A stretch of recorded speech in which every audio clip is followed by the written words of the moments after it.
Okay. Bihar digital platform के A2 max में आप सभी का स्वागत है। मैं हूं अभिनव। बिहार विधानसभा चुनाव में अब कुछ समय ही रह गया है। ऐसे में सारी राजनीतिक पार्टियां अपने अपने तरीके से चुनाव की तैयारी में जुट चुकी है। चुनाव आयोग भी सभी राजनीतिक पार्टियों से राय विमर्श करके चुनाव के कार्यों में जुट चुका है। हम पहुंचे हुए हैं महाराजगंज विधानसभा के विधायक हेमनारायण शाह जी हमारे साथ हैं। वो बात करेंगे उनसे कि क्या कुछ उन्होंने 2015 से 2020 के बीच में 5 सालों में कार्य को किया है और किन मुद्दों पर फिर वो जनता के बीच में वोट मांगने के लिए जा रहे हैं। हालांकि हम बता दें कि 2015 में महागठबंधन से ये चुनाव जीते थे। महागठबंधन से जदयू के प्रत्याशी थे। अब जदयू पार्टी एनडीए के घटक दल में है और फिर इन पर जदयू पार्टी ने भरोसा जताया है और इनको महाराजगंज से ही विधानसभा के लिए मैदान में उतारा भी है। इन्होंने पूरे जिले में सबसे ज़्यादा वोट 20,000 लगभग वोट से अपने प्रतिद्वंदी बीजेपी के कुमार देवरंजन को हराने का काम भी किया था और जो कि पूरे जिला में चर्चा का विषय था कि सबसे ज़्यादा वोट लगभग 20,000 की संख्या से इन्होंने इस जगह के लिए एक बहुत बड़ा काम किया था कि अभी तक किसी भी 2015 के चुनाव में किसी नेता ने, किसी विधायक ने उतना वोट से किसी अपने प्रतिद्वंदी को नहीं हराया था। हम बात करेंगे, हमारे साथ हैं विधायक जी आपका सबसे पहले हमारे चैनल में स्वागत है। आपका भी हम स्वागत करते हैं कि आप हमारे यहाँ आए हैं और हमारे क्षेत्र में क्या क्या विकास हुआ है आप हमसे जानना चाहते हैं। इसके लिए हम आपको धन्यवाद देते हैं। विधायक जी, 2015 से 2020 का समय 5 साल अब लगभग खत्म होने जा रहा है और फिर आप लोग एक बार चुनाव मैदान में उतरने जा रहे हैं। इसमें कौन कौन से कार्य हैं महाराजगंज के लिए, चूँकि महाराजगंज नगर पंचायत भी आता है, महाराजगंज नगर आपको अनुमंडल भी उसको माना जाता है, तो इसमें कौन कौन से कार्य हैं जो महाराजगंज के लिए आपके द्वारा किया गया है? महाराजगंज आप शहर के लिए पूछ रहे हैं या पूरा महाराजगंज विधानसभा नगर पंचायत के लिए? हम बता दें आपको, हमें बताने में भी बड़ी खुशी होती है कि इस महाराजगंज के पावन धरती पे हमने जन्म लिया है। इसी महाराजगंज के धरती पर हमने खेला है, कूदा है, तो हमें इस मिट्टी से बड़ा लगाव है। इस मिट्टी से हमें मोह भी है। इस मिट्टी में जो मार्केट है महाराजगंज, उस मार्केट को हम कैसे डेवलप करें, कैसे अच्छा बनावें, रात दिन हम लगे रहते हैं, जिसका परिणाम कुछ सामने आ चौड़ीकरण करके हमने कराया है। घर भरोसा और पेट्रोल पंप के बीच में हमने एक बढ़िया पुल बनवा दिया है। ब्लॉक में हमने एक मनरेगा भवन बनाया है। नगर पंचायत भवन हमने बनाया है। मार्केट में कई जगह हमने छठ घाट बनवाने का काम किया है। मार्केट में कई जगह हमने पीसीसी करने का काम किया है और अभी मुख्य काम हमने अपने कर कमलों से, अपने खून पसीना से राजेंद्र चौक से लेकर के नहर ब्लॉक तक 7 करोड़ 16 लाख के लगभग लागत से हमने टेंडर भी करा दिया है, जिसका टेंडर सिवान के ही हैं फकरे आलम जी को मिला है कि जो बहुत जल्दी शिलान्यास हो जाएगा और उसमें कार्य भी लग जाएगा। विधायक जी, सबसे अहम बात है कि खेल से जुड़ा हुआ, अगर महाराजगंज थोड़ा सा पीछा हुआ है, महाराजगंज की अगर बात करें तो खेल के कहीं भी आप एक इंडोर स्टेडियम जो हुआ करता था, आज उसका हालत ठीक नहीं है। इसको लेकर क्या कुछ पहल आपके द्वारा किया जा रहा है? आपको बताने में हमें बड़ी खुशी होती है कि माननीय मुख्यमंत्री जी हम लोग को क्षेत्र विकास के लिए जो राशि देते हैं, उसी राशि से 14 लाख से कुछ ज़्यादा, 15 लाख से कुछ कम के लागत से हमने इंडोर स्टेडियम को स्वीकृति दे दिया है।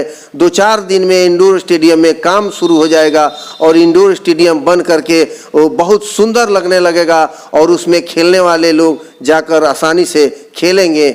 और माननीय मुख्यमंत्री जी के जो 7 निश्चय के तहत है, मार्केट में जो काम हुआ है, 14 पंचायत वार्ड में जल नल का काम शुरू हो गया है, कुछ में पूर्ण हो गया है, कुछ में बाकी है जो हो जाएगा। सामुदायिक शौचालय का 2 ठो निर्माण हुआ है। मुख्यमंत्री शहरी पेयजल के जो नियम है उससे बहुत लोगों को लाभ मिल रहा है और लाभ मिलेगा भी। अब मुख्य बात हम आपको ये भी बता देते हैं कि महाराजगंज शहर को बहुत बड़ी सौगात माननीय मुख्यमंत्री जी ने दिया है, जिसका हम आग्रह किए थे मुख्यमंत्री जी से कि माझी बरौली जो पथ है वो पतला पथ है, 12 किलोमीटर 12 फीट चौड़ा में बना है। माननीय मुख्यमंत्री जी से हम आग्रह किए थे कि इसको चौड़ीकरण 24 फीट में आप स्वीकृति दे देंगे तो महाराजगंज वासियों के लिए एक बहुत बड़ा सौगात आप दे देंगे। तो माननीय मुख्यमंत्री जी ने हमारा बात सुने हैं और उस पर पहल किए हैं, जो कि 94 करोड़ के लगभग लागत से टेंडर में चला गया है। जल्द ही किसी न किसी संवेदक को टेंडर मिल जाएगा और बहुत जल्द ही इसमें भी काम शुरू हो जाएगा। विधायक जी, एक महाराजगंज की सबसे बड़ी समस्या बहुत पहले से आ रही है, जो कि महाराजगंज के बहुत सारे लोग जो बहुत पूर्वज लोग माने जाते हैं, जो कि बहुत सारे बूढ़े लोग जो हैं इस क्षेत्र के, उनका हम लोग ने कई बार न्यूज़ करने का काम किया है। तो उन लोग का एक सबसे बड़ा अहम मुद्दा है महाराजगंज को जिला बनाओ योजना। महाराजगंज को जिला बनाने के लिए हालांकि मुख्यमंत्री नीतीश कुमार के द्वारा भी बहुत पहले आश्वासन मिल चुका था। यहाँ से जब दामोदर सिंह विधायक हुआ करते थे उसी टाइम से मिला हुआ है, लेकिन उस पर कुछ कार्य करते नहीं दिख रहा है कि हाँ कुछ इस पर काम हो रहा है। आपके द्वारा कुछ पहल की गई है इसको लेकर? देखिए, माननीय मुख्यमंत्री जी से हम मिले कि माननीय मुख्यमंत्री जी, हमारे क्षेत्रवासियों को मांग है कि इसे जिला बनाया जाए। तो माननीय मुख्यमंत्री जी हमको एक बहुत बड़ी योजना दिए, परियोजना दिए, जो कि पारा मेडिकल कॉलेज हमको दिए। उसमें छात्रावास भी माननीय मुख्यमंत्री जी दिए ताकि यहाँ के बच्चे उसमें पढ़ें लिखें और बिहार का सेवा करें, पूरे देश का सेवा करें। तो जब हम गए थे मांगने जिला के लिए तो माननीय मुख्यमंत्री जी कहे कि इसको ले लीजिए पहले, और माननीय मुख्यमंत्री जी भरोसा दिलाए कि अगर बिहार में कोई दूसरा जिला बनेगा तो उसमें महाराजगंज अवश्य रहेगा। अगर एक दूसरा कोई बिहार में जिला बनता है तो दूसरा जिला वो महाराजगंज का होगा। अगर एक नंबर कोई दूसरा जिला होगा तो दूसरा जिला महाराजगंज की होगा। ये हमारा पूरा दावा है और माननीय मुख्यमंत्री जी भरोसा भी दिलाए हैं। हम काम करते हैं, काम पर विश्वास रखते हैं। जैसे कि 100 साल से हमारे बासभोर भाई लोग रोड पे हैं, हम प्रयास कर रहे हैं और किए भी हैं कि उन लोगों को विस्थापित करके उन लोगों को अच्छा मकान बना करके वहाँ से अच्छे मकान में शिफ्ट कर दिया जाए। उस पर भी हम पहल कर रहे हैं। उन लोगों के लिए नेव निकल चुका है, अब काम युद्ध स्तर पर होगा। बहुत जल्द ही वे लोग अपने घर में जाकर बसेंगे, ये रोड पे से हट जाएंगे, ताकि रोड पर कब कौन सा हादसा हो जाएगा इसका कोई ठीक नहीं रहता है। तो हम ये भी काम कर रहे हैं। हमारे माननीय मुख्यमंत्री काम पर विश्वास करते हैं, रात दिन काम करते हैं, उन्हीं का एक हम सिपाही हैं। हम भी काम पर विश्वास रखते हैं, काम करते हैं और धरातल पर काम भी दिख रहा है हमारा किया हुआ। बहुत सा काम किए। एक अभी चूंकि कोरोना महामारी को लेकर पूरा देश लॉकडाउन की स्थिति से गुजर रहा है, इसमें लॉकडाउन में जो हमारे लोग हैं जो बाहर में रहते थे, आज वो प्रवासी कहला रहे हैं, प्रवासी मजदूर कहला रहे हैं, वो लोग अपने घर को लौट चुके हैं। ठीक है, अब ऐसे में उन लोगों के साथ बहुत सारी समस्या आ रही हैं, खाने पीने से लेकर कई तरह की दिक्कतें आ रही हैं। अब हमारा जो क्षेत्र है जो कि बाढ़ इलाका से पूरा ग्रसित है, महाराजगंज का भी कुछ क्षेत्र है, आपको गोरियाकोठी का भी कुछ क्षेत्र है, गोपालगंज तो पूरा कंप्लीट डूबा हुआ है। तो आपके द्वारा क्या कुछ पहल की जा रही है इन लोगों के लिए कि क्या कुछ राहत सामग्री वगैरह कुछ आपके द्वारा कुछ किया जा रहा है इस पर? देखिए, हम रात दिन घूमते रहते हैं और लोगों के बीच कभी चिवड़ा, कभी पूड़ी सब्जी, कभी तिरपाल, कभी कई जगह 4-5 जगह तो हम अपने जेब के पैसा से नाव खरीद कर दिए हैं लोगों के बीच। और रात दिन हम काम करते रहते हैं और काम पर विश्वास रखते हैं। इतना ही नहीं, माननीय मुख्यमंत्री जी से हम बहुत कुछ मांगे हैं, लेकिन माननीय मुख्यमंत्री जी कहे हैं कि पहले बुनियादी सुविधा है कि आपको बिजली दे दें, आपको रोड दे दें, तभी कोई उद्योगपति आपके यहाँ आएगा।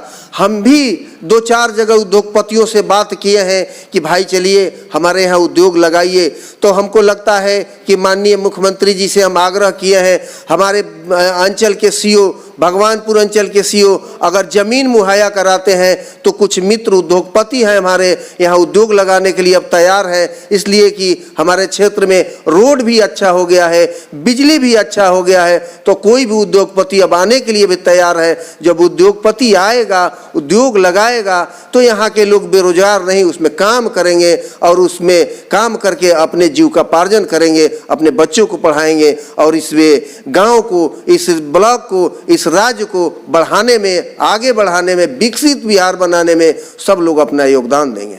यहाँ पर सबसे समस्याओं में से अगर हम बात कर रहे हैं तो जैसे बहुत सारी इंडस्ट्री सीवान जिले में है, जैसे कि चीनी मिल बहुत सारी ज़िले में हुआ करती थी। अगर उनको हम लोग थोड़ा सा स्टार्टिंग पीरियड में लेके आए, कुछ हम लोग उस पर काम करें, तो यहाँ को बहुत सारे लोगों को रोज़गार के मुद्दे से हम लोग उनको लेके रोज़गार दे सकते हैं और उनको हम लोग कहीं ना कहीं उनको पेट भरने का हम लोग काम कर सकते हैं। क्या उस पर सरकार द्वारा कुछ किया जा रहा है कि जो बंद पड़ी जो चीनी मिलें हैं, सूता फैक्ट्री है, इस पर कुछ काम करने के लिए कुछ किया जा रहा है बिहार सरकार द्वारा? देखिए, ये बदलता युग है। चीनी इतना न ज़्यादा उत्पाद हो रहा है कि चीनी उत्पाद ज़्यादा होने से चीनी का रेट अच्छा नहीं है, उसमें किसान भाइयों को अच्छा आमदनी नहीं होता है।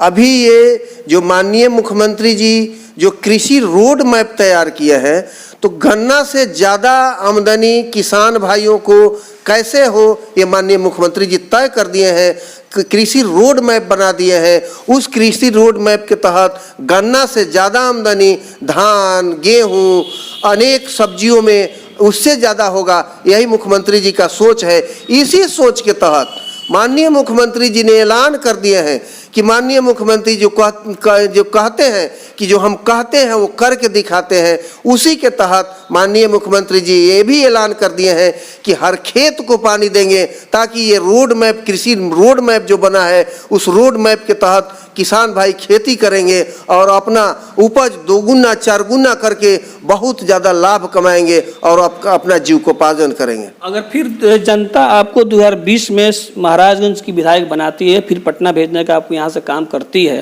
तो आगे आने वाले 2020 से 2025 का जो आपका टर्म होगा, ये किस चीज़ पर फोकस करेगा और क्या क्या काम होगा जो आप यहाँ की जनता को देने जा रहे हैं?